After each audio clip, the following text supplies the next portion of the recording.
মরুভূমিতে আমার টয়লেট কই, ঠিক আছে, এটা সবাই খালি কমেন্ট করতেছে। মানুষের আসলে রুচি যে কোন জায়গায় গিয়েছে নামছে, বলতেছে যে ভাই আপনার টয়লেটের ভিডিও দেখেন, টয়লেটের ভিডিও দেখেন। আচ্ছা, মরুভূমিতে আমার টয়লেট থাকলে কি না থাকলে কি, এটাও কি ভিডিও করে দেখাইতে হইব? কোন দুনিয়াতে আসলে হচ্ছে গিয়ে যে মানুষ টয়লেটের ভিডিও পর্যন্ত চায় বলেন? মানুষের আসলে রুচি যে কোন জায়গায় গিয়ে পড়ছে যে খালি গাল কমেন্ট করতেছে, ভাই টয়লেটের ভিডিও দেখেন, টয়লেটের ভিডিও দেখেন। অন্য কিছু দেখেন, টয়লেটের ভিডিও দেখবেন কে ভাই? আমি এই যে মরুভূমির ভিন্ন কিছু দেখাই, এগুলো দেখতে পারেন না? এগুলো ভালো লাগে না? টয়লেট একটা মানুষের প্রাইভেট পার্ট, ঠিক আছে, ওইটাও কি ভিডিও করে দেখাইতে হয় বলেন? আর মরুভূমিতে এখানে আমার টয়লেট থাকলে কি আসা যায়, না থাকলে কি আসা যায়? তো দেখেন হচ্ছে গিয়ে যে আমি এখন বিকালে হচ্ছে গিয়ে যে হাঁটতে আইছি। আর হাঁটতে আই না, সরি, হচ্ছে গিয়ে যে কাজেই আসছি একটা। কাজটা হচ্ছে কি, প্রতিদিন হচ্ছে গিয়ে যে ইরিগেশন সিস্টেমটা দেখা যাইতেছে না, এই যে ইরিগেশন সিস্টেমটা, বুঝতে পারছেন?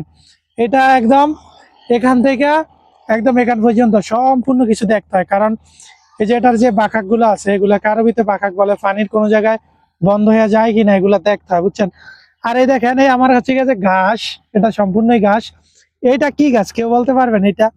এই দেখেন, ঘাসের ভিতরে সৌদি আরব মরুভূমিতে ঘাসের ভিতরে এটা হচ্ছে বাইত্তার শাক, বুঝতে পারছেন?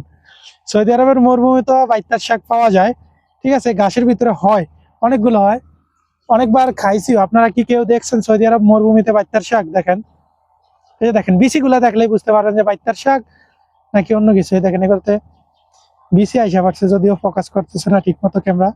দেখেন, এবার দেখেন, দেখছেন একদম বিচি পুরো বাইত্তার শাকের।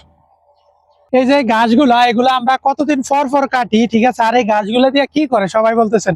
এই গাছগুলো হচ্ছে গিয়ে, গাছ কি করতে পারে বলেন? ঘাস হচ্ছে গিয়ে যে এগুলো সব পশু খাদ্য, ঠিক আছে। সৌদি আরবের ওট, দুম্বা, যে সমস্ত জিনিসগুলো আছে ওগুলা হচ্ছে গিয়ে যে গাছগুলা খায়।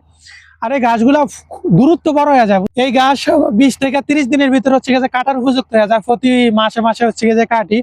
এই দেখেন, এখন হচ্ছে গিয়ে আমার হাঁটু সমান হয়ে গেছে গা, ঠিক আছে, হাঁটতে পারতেছি না, এত পরিমাণ ঘাস বয়স হয়েছে। আর আমার এগুলার বয়স আজকে 23 দিন হয়েছে, বুঝতে পারছেন? 23 দিন হয়েছে। ইনশাল্লাহ কিছুদিন পরে হচ্ছে গিয়ে যে আর হয়তো বা 2-1 দিন চলবো পানি, 2-1 দিন চলার পরে হচ্ছে গিয়ে যে গাছগুলো আমরা কাইটা নিব। আমার কফিলের এই মাজরাটা যে হচ্ছে গিয়ে 400 বিঘা, ঠিক আছে, এটা এই জমিটা 400 বিঘার একটা জমি। বাংলাদেশি যদি বিঘা হিসাব করতে যান, 400 বিঘা জমি, বুঝতে পারছেন?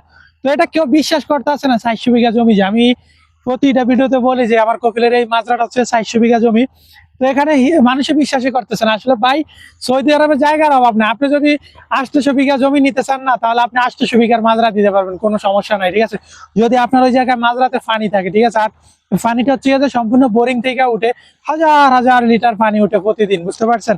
হাজার হাজার না, মিলিয়ন বিলিয়ন লিটার পানি উঠে, বুঝতে পারছেন? হিসাব ছাড়া অগণিত।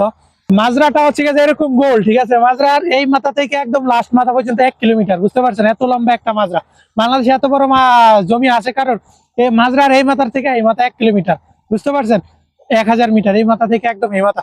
মাজরা যেহেতু গোল, আপনি মাইজ বরাবর যখন একদম মাইজ বরাবর মাজরা হাইট এই মাথা থেকে এই মাথা যাবেন, 1 কিলোমিটার পাড়ি দিতে 15-20 মিনিট লাগিয়ে জায়গা, বুঝতে পারছেন, যাইতে।